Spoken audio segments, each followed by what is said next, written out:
Theo Fleury is a former NHL hockey player, Olympic gold medalist. He is now 47, but he played for the Calgary Flames, Chicago Blackhawks, New York Rangers, and was born in Manitoba, which is also where I'm from. I'm a little bit older than him. So I grew up learning about this guy who was very famous for being such a scrappy, irritant on the ice, and was also very famous for all of his addiction behavior. So Theo made $52 million. All of it went up his nose. And at the end of his hockey career, he had nothing left. And so he wrote a book in 2009 called Playing with Fire, which was his disclosure of his experience as a young adult being sexually abused by his coach for years. And Playing with Fire was a big game changer for Canada in talking about abuse and trauma, and really opened the conversation to this topic. So being very deeply connected to the topic myself, he and I were both invited to speak at the International Conference on Resilience. And it was a very fortuitous day 3 years ago, and I was the opener and he was the closer. And interestingly enough, the person that was in between didn't show up. So I had to keep talking for this whole morning when I was only supposed to talk for half the day. I ended up talking for half the day and I was only supposed to talk for an hour. So unbeknownst to me, Theo Fleury was in the audience. And I know nothing nor care nothing about hockey. But my husband happened to be there for this because this was a very big deal, this conference in Manitoba.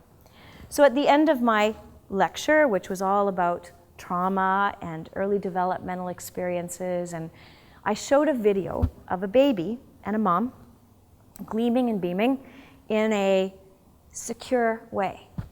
And this was a massive trigger for him because it evoked such deep sadness in him. So he came up at the end of this lecture, stocky guy, and I'm like looking at this man walking towards me, and my Bob is at the back hyperventilating. And he says to me, you just changed my life, and you're gonna work with me for the rest of yours. And I'm like, okay, who are you?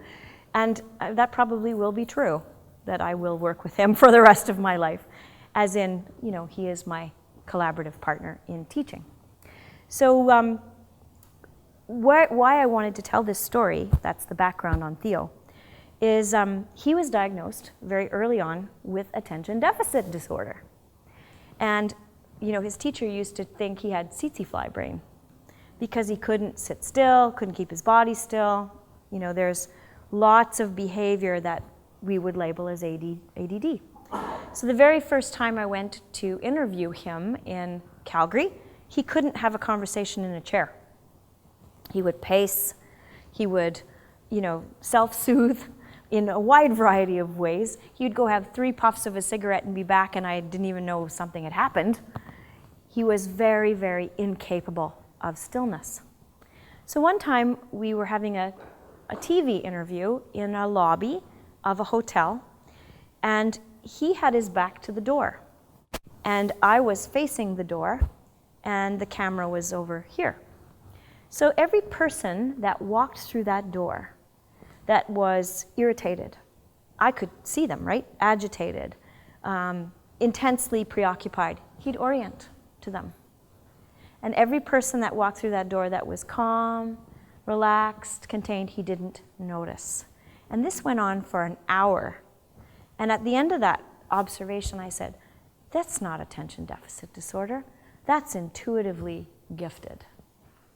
That was about survival, which is why he was so good on the ice. You can see so much around you when you're in trauma zone. So yes, you see things that don't exist when you are locked in to hypervigilance. So this little video clip is very excellent to demonstrate that.